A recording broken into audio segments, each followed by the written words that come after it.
Puno na yan. Nanunungkit ako ng ano, yung tuyong sanga.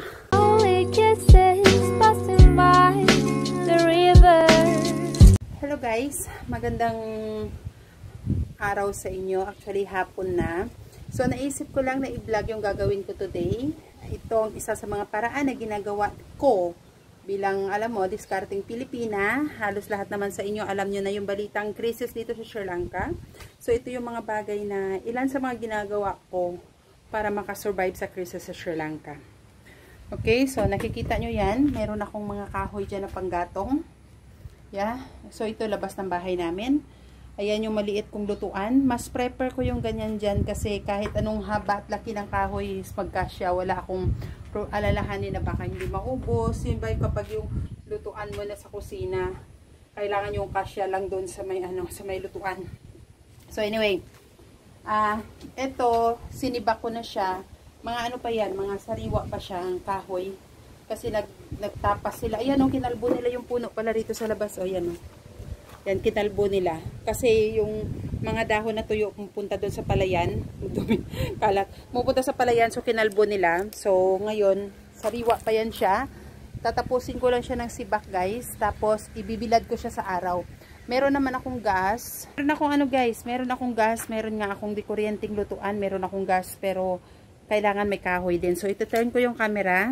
Samahan nyo ako. Ito yung gagawin ko ngayon. Ka-edit ko lang ng video. Tapos ka-upload ko lang doon sa isang channel ko. So, tatapusin ko lang siya ng sibak, guys. Tapos patutuyuin ko.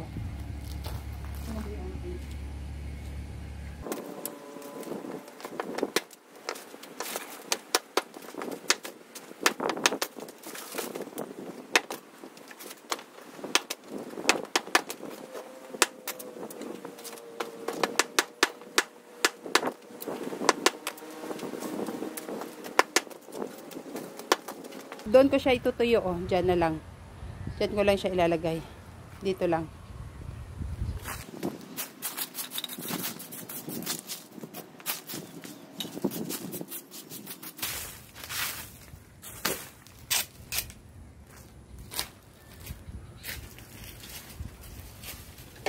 Maaraw naman dito eh. Kapag umaga, nagsasikatan siya.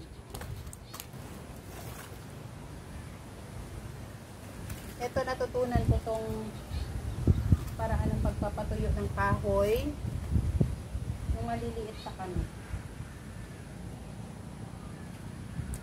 sa probinsya.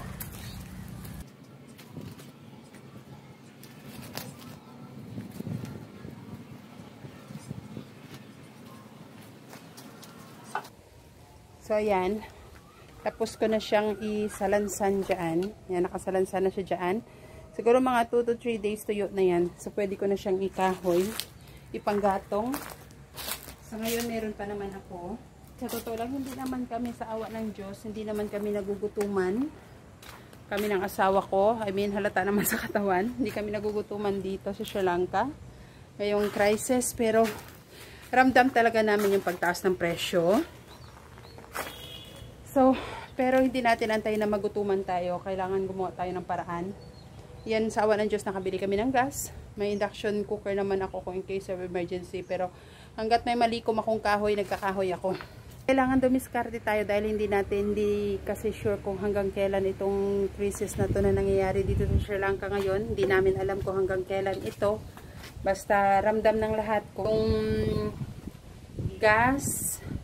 Paano to paswertihan kung makabili ka ng gas eh. Paswertihan. Kasi talagang yung gas talagang paswertihan. So ayan, may kahoy ako dyan. Pag napupuno ko yan siya, inaabot yan ng ng mga depende rin sa luto kasi pag matagalang luto. Pero pag mga painit-init lang naman sa tangke ako, sa gas ako.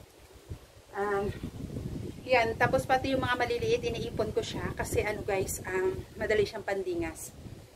So, yan ang tip number 1 sa mga Pinay na nandito. Siguro sa Colombo kasi talaga hirap guys kasi wala silang kahit sa pagluto sa kahoy, kasi nga parang Manila style siya, dikit-dikit yung mga bahay, magkakapit-bahay, mga kapit-bahay ayaw nila ng mausok, so hindi sila basta-basta makagamit ng kahoy. Ako swerte ako kasi nasa province kami, so isa sa survival namin dito yung yung paggamit ng kahoy. So minsan kapag yung wala akong kahoy, kasi ngayon kinalbo nila to, yung mga malalaki kinuha nila, yung maliliit ang inipon ko kasi wala naman kasi akong palakol, wala akong palakol.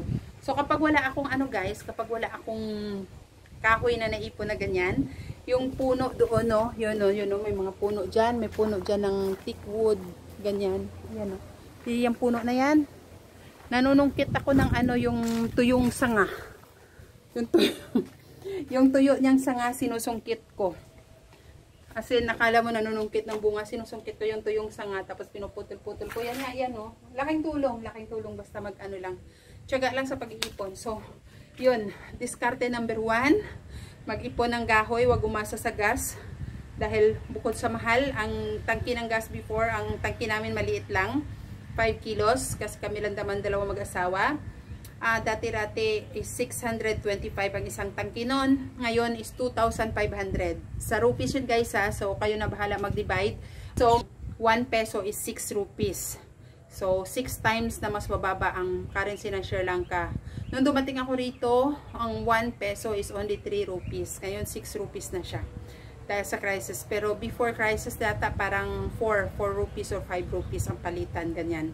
Ngayon talagang tumaas. Bumaba na yan. Inabot pa nga ng 7 yan. 7 plus. Ngayon na bahala. Mga 2,500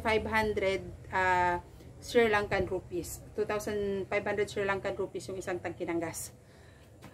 Mula sa 650. So, kahit hindi na natin i-convert sa peso or sa dollar yan, alam mo yung pinagkaiba ng presyo. From 600, sabihin na lang natin, although kahit rupees na currency ito, yung numero na lang, 600, naging 2,500. So, like 4 times. So, yan ang diskarte number 1 natin, ang pag-iipon ko ng kahoy. So, ngayon, sasamahan nyo ako, ipapakita ko sa inyo yung aking garden. Yan sa next nating video.